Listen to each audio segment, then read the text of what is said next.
Amigos, estamos iniciando o nosso programa Nos Caminhos da História, falando da Revolução Farroupilha. Hoje, da fase final e as consequências históricas da Revolução Farroupilha.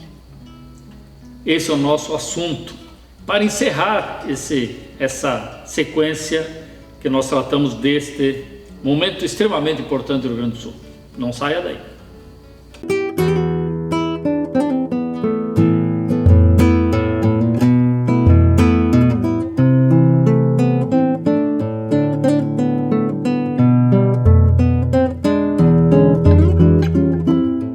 De volta nos caminhos da história, falando de Revolução Farroupilha, da fase final da Revolução Farroupilha. Na aula anterior, na palestra anterior, nós falamos do início, dos episódios e paramos depois da perda da Laguna, da cidade de Laguna, ou da República Catarinense, que durou só 4 meses. Ou seja, terminamos a nossa história anterior em novembro de 1839. Vamos tratar agora a partir daí. Esse retorno dos farroupilhas de Laguna, de Santa Catarina, abatidos, derrotados, mas trouxeram na bagagem, digamos assim, uma figura emblemática que permeia os imaginários de muita gente, né? Que é Ana Maria de Jesus Ribeiro, a Anita, ou Anita Garibaldi. A Anita era uma menina que, 14 anos de idade, casou-se, tá? Ela casou com 14 anos de idade, viveu 3 anos com seu marido, que conta a história que ele seria um homem brusco, muito rude, e tratava mal a menina, sua esposa, sua mulher. E quando ela tinha 17 anos, o seu marido se engajou numa tropa imperial e saiu de casa e deixou a Anita sozinha em Laguna. Quando estoura a Revolução Farroupilha aqui, tá? Em 35, em Laguna, em Santa Catarina, também havia essas ideias republicanas, ideias de revolta, ideias de contrariedade ao governo imperial. E dizem que a Anita participava de algumas reuniões ou manifestava o seu descontentamento também lá em Laguna, ela e outras pessoas, evidentemente, naquela localidade. Quando os farroupilhas tomam Laguna e Garibaldi, que havia sofrido um naufrágio, chega em Laguna, participa da tomada de Laguna, eles se conhecem em Laguna e o próprio Garibaldi conta na sua história, ele contando naquele livro publicado por Alexandre Dumas, que foi um amor à primeira vista. Ficaram se olhando e se apaixonaram. E quando, 4 meses depois do início da República Catarinense, ela termina com a retomada de Laguna, os imperiais voltam e Anita Garibaldi resolve voltar com Giuseppe Garibaldi, acompanhando Giuseppe Garibaldi. E voltam pela serra, por Laguna. Anita Garibaldi acaba, inclusive, nesse meio tempo sendo presa.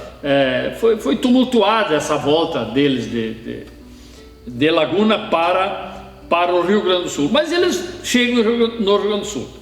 E Anita fica com Garibaldi. Em 1840, ou seja, um ano, mais ou menos um ano, um pouco menos de um ano, depois da chegada aqui no Rio Grande do Sul, Anita Garibaldi acaba tendo um filho numa casa, mas que acompanhando o marido num acampamento farroupilha, os farroupilhas na altura de Mostardas, e os farroupilhas estavam se preparando para uma tentativa de tomada de São José do Norte. Esse primeiro filho de Anita leva o nome de Menotti Garibaldi, que depois se consegue viver, se mantém, e na Itália ele vira general italiano e é inclusive um dos heróis da Itália, né? Menotti Garibaldi, filho de Anita Garibaldi, nascido na altura de Mostardas. Em meados de 41, metade de 41, Garibaldi, vendo a Revolução Farroupilha estava numa situação complicada, os farrapos estavam sem condições, Garibaldi pede desligamento das tropas farroupilhas. E esse desligamento é dado e Garibaldi recebe um pagamento pelo que ele fez pela Revolução, recebe uma tropa de gado, falam 800 cabeças de gado, e ele ruma com esse gado, com Anita, com o filho Menotti, para Montevidéu, para vender o gado lá no Uruguai. Dizem que ele chega em Montevidéu com 300 cabeças somente.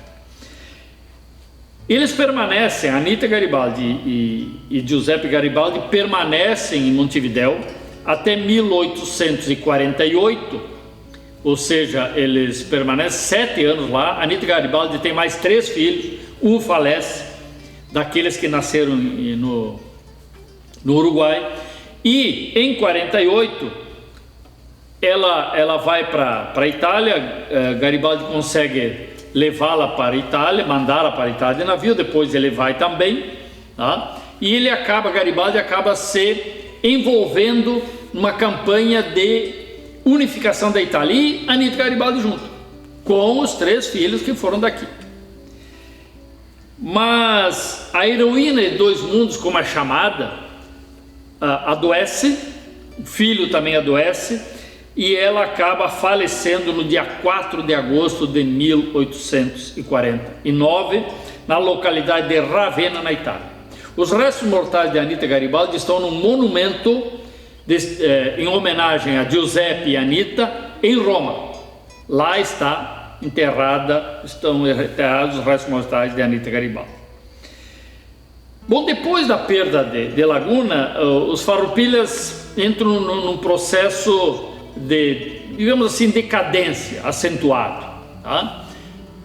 Pouca gente, poucos cavalos disponíveis, pouca munição, pouco armamento. Os líderes farroupilhas descapitalizados tinham perdido seus capitais individuais, perdido suas terras, seus rebanhos, né? Eles tentam tomar São José do Norte, cercam São José do Norte, para uma última tentativa de ter uma saída para o mar. E aí alguns farrapos sugerem a Bento Gonçalves incendiar a cidade de São José do Norte para poder tomá-la, porque São José do Norte estava resistindo. E aí Bento Gonçalves respondeu que a esse custo ele não faria a tomada da cidade. Se fosse para queimar a cidade, matar velhos, mulheres e crianças, ele não faria isso, e levantaram o cerco e se retiraram. Bento Gonçalves demonstrou aí um senso de humanidade destacado, sem nenhuma dúvida.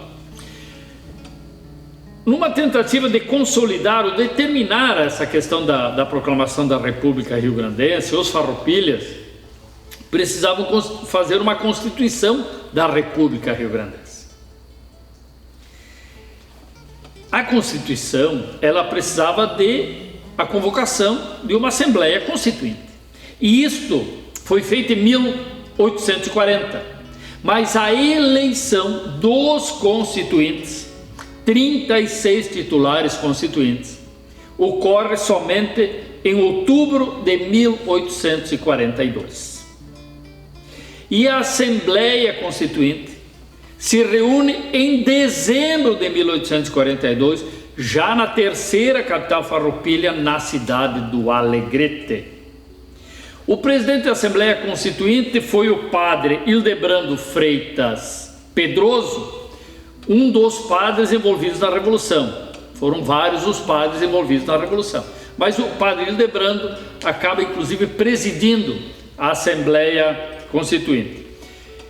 A Assembleia foi debatida, a Constituição foi debatida, elaborada, 10 capítulos, 241 artigos. mas esta Constituição nunca foi definitivamente aprovada.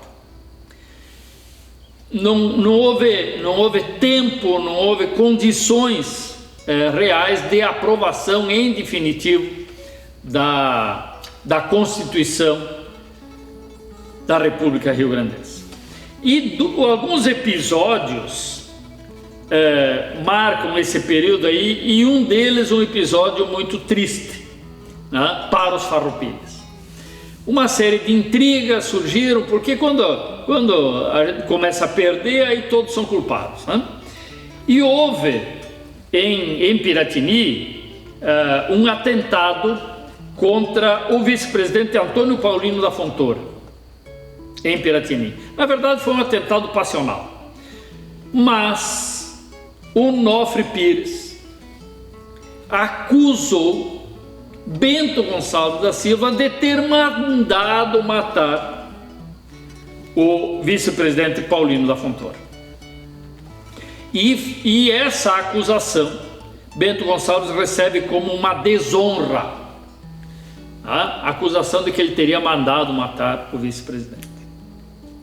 Diante da desonra, como era comum na época, Bento Gonçalves desafiou Onofre Pires para um duelo de espadas, ou com a arma escolhida foi a espada.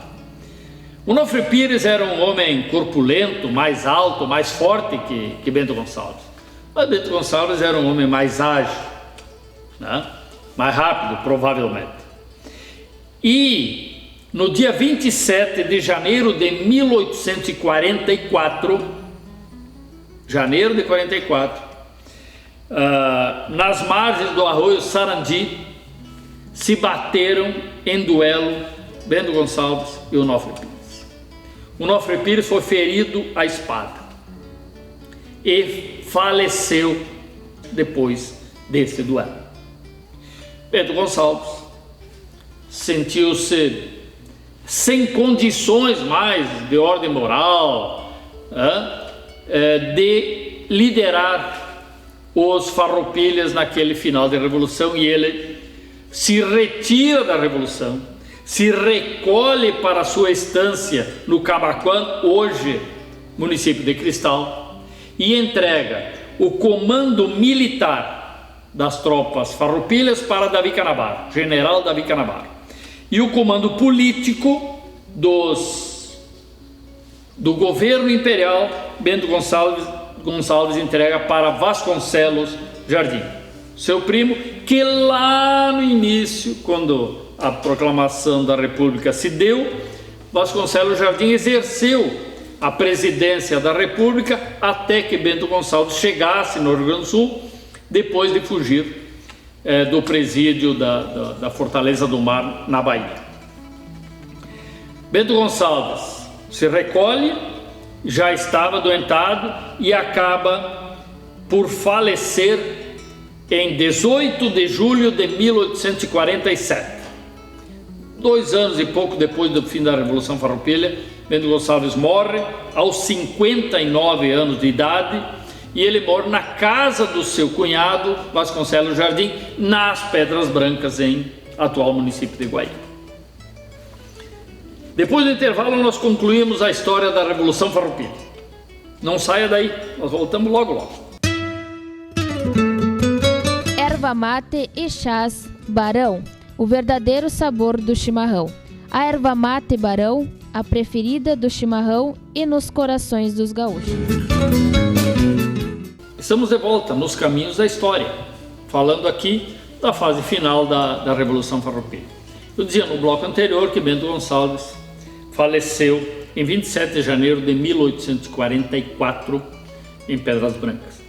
Mas os restos mortais de Bento Gonçalves estão enterrados desde 1900 em Rio Grande, no monumento em homenagem a Bento Gonçalves. Lá, neste memorial, estão os restos mortais de Bento Gonçalves da Silva.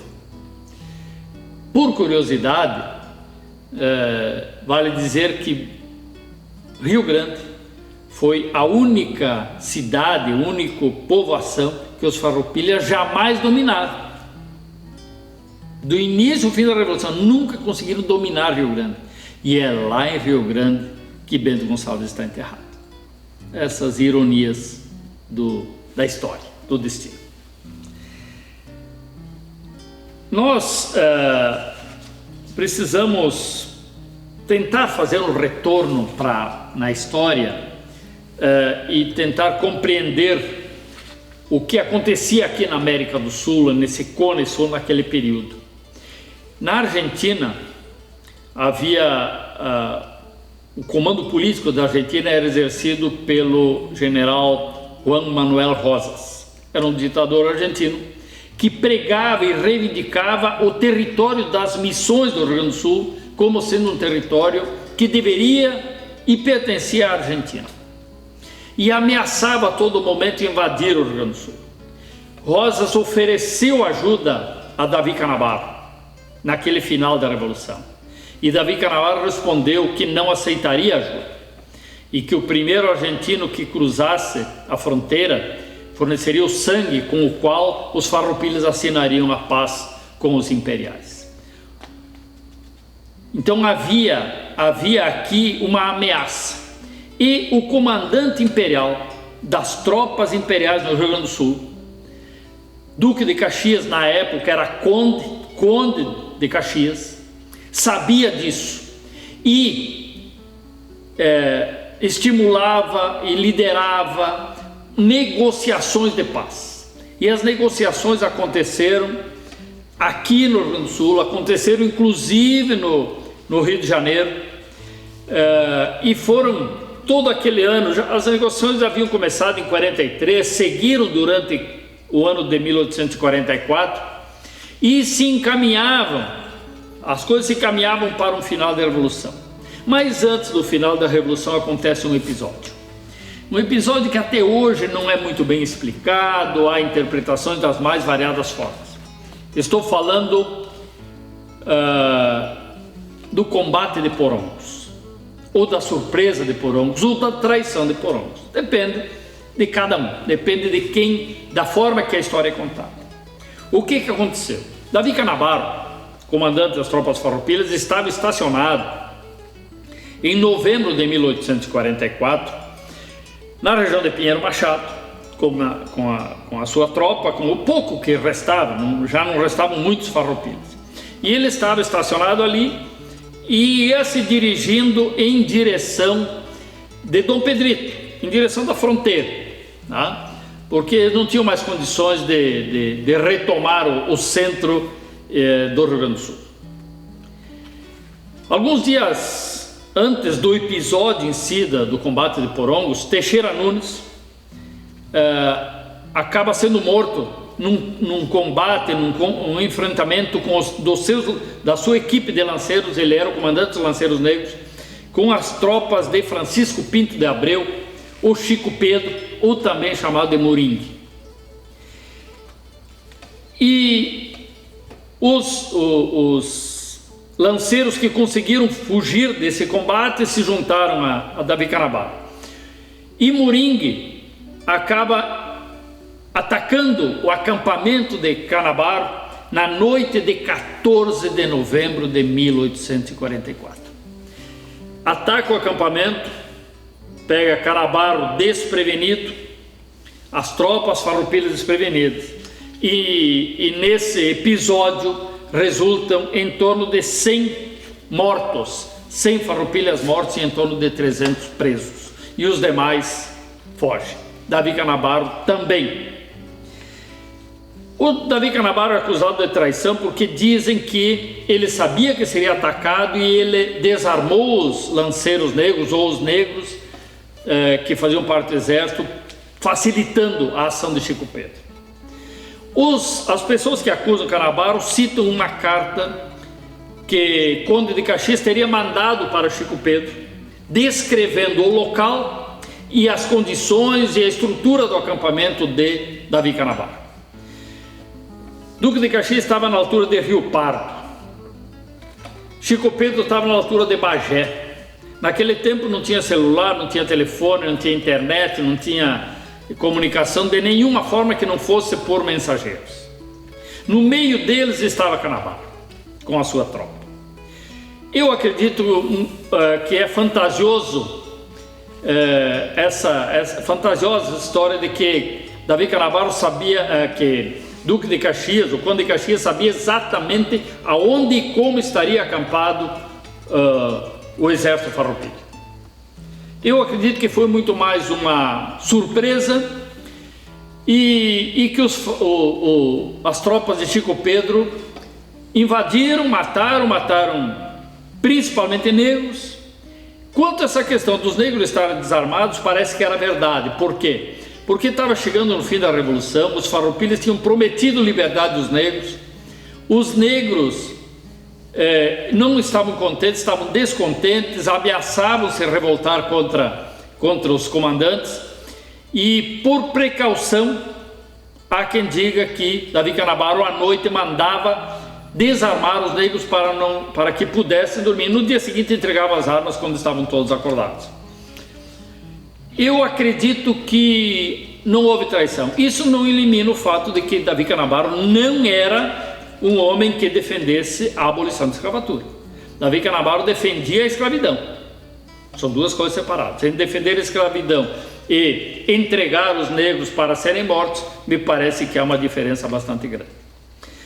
Mas a partir daí seguiu o tempo, e as concessões de paz, esse tratado, um documento acertando a paz entre as duas partes, acabou por ser assinado no dia 28 de fevereiro de 1841 pelos farroupilhas.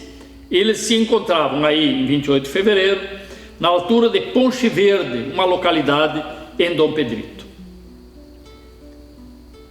Duque de Caxias já estava nas margens do rio Santa Maria, a poucos quilômetros de Ponche Verde, com as tropas imperiais, e ele recebe o documento assinado pelos farroupilhas e assina a paz, assina as concessões de paz no dia 1º de março de 1845.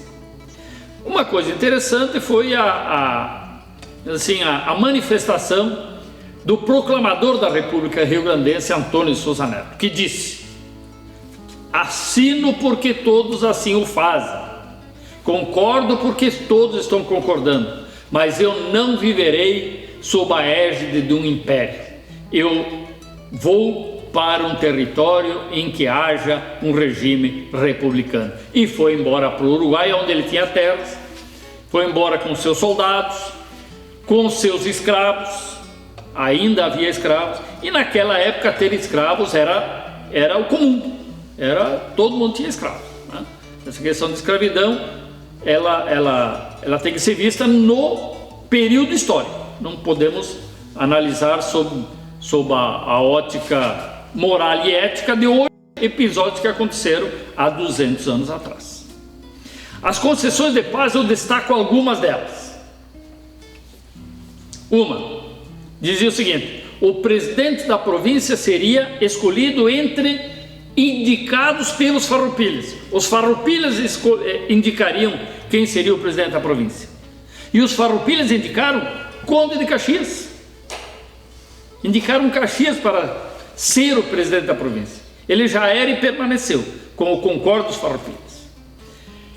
Não haveria presos de farroupilhas, nem julgamentos e nem cobranças.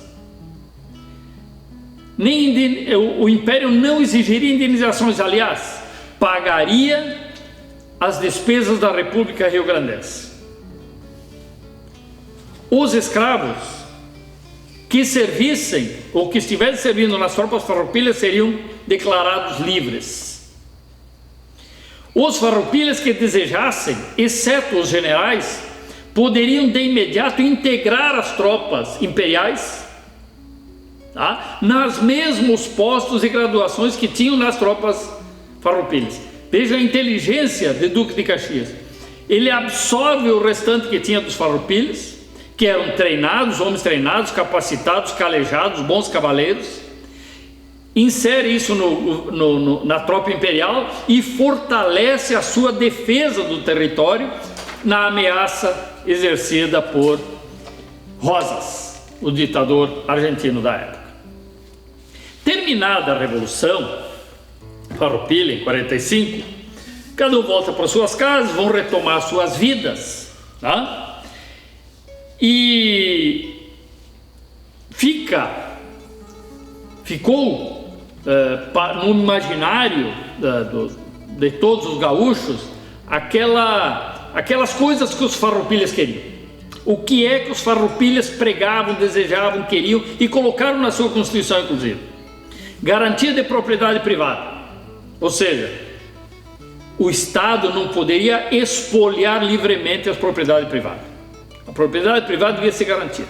Segundo, os farroupilhas defendiam que o Brasil deveria ser um Estado federado. Cada província se constituiria num Estado com autonomia, com alguma autonomia pelo menos, e juntos constituiriam um país federado, a exemplo dos Estados Unidos da América do Norte. Os farroupilhas queriam um regime republicano de governo. E os farroupilhas queriam o direito de eleger os seus representantes políticos em todas as esferas, no comando da província e nos municípios. Isso queriam os farroupilhas. Muito bem. Não conseguiram isso.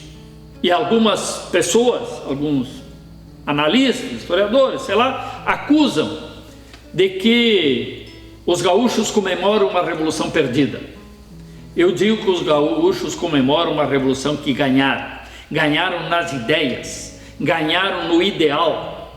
Não ganharam nas armas, mas também não foram subjugados, também não foram derrotados.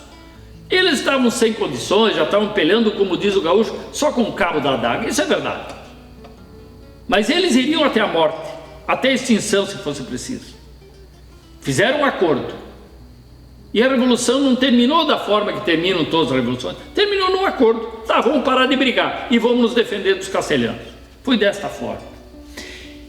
E o Brasil, 48 anos depois, se transforma numa república federativa, com eleições em todas as instâncias, com garantia de direito de propriedade privada, ou seja, tudo aquilo que os farroupilhas queriam acabou acontecendo, só que aconteceu 40 anos depois, lá em 1889, quando foi proclamada a República no Brasil. Se nós analisarmos o ponto de vista dos ideais, das ideias, os farroupilhas foram os vencedores. Demorou 40 anos para o Brasil alcançar isso. Para encerrar essa nossa gira, vale a pena nós falarmos rapidamente sobre as capitais farroupilhas. Piratini foi capital farroupilha de 10 de novembro de 36 a 14 de fevereiro de 39. Tá? Não chegou a 3 anos. Caçapava do Sul, 1 ano, de fevereiro de 39 a 22 de março de 40. 1 ano, Caçapava do Sul. E Alegrete de 42, em meados de 42, metade do ano de 42, até 28 de fevereiro de 45, quando terminou a Revolução. Nesse meio tempo, entre 40 e 42, quase 2 anos, ou em torno de 2 anos, os farroupilhas tiveram com a sua república nas carretas. Por isso, República das Carretas. Ficaram com a sua capital itinerante, andando de um lado para o outro. Nós poderíamos tratar de muitas outras coisas relativas à Revolução Farroupilha, dos seus líderes, das suas biografias e assim por diante. Mas acredito que o que nós tratamos aqui nessas nossas três últimos episódios aqui nos Caminhos da História deu uma contribuição a todos aí sobre a Revolução Farroupilha. Para quem desejar estudar, pode fazê-lo em qualquer livro de história, pode fazê-lo também nesse livro de história, que é um livro de história que está na 2ª edição, o Rio Grande, História e Identidade. Os que desejarem vão encontrar isso na livraria Martins Livre, ou eventualmente na Fundação Cultural Gaúcha do MTG. Desejo que todos nós nos orgulhemos da nossa história, da nossa identidade. Voltamos num próximo episódio.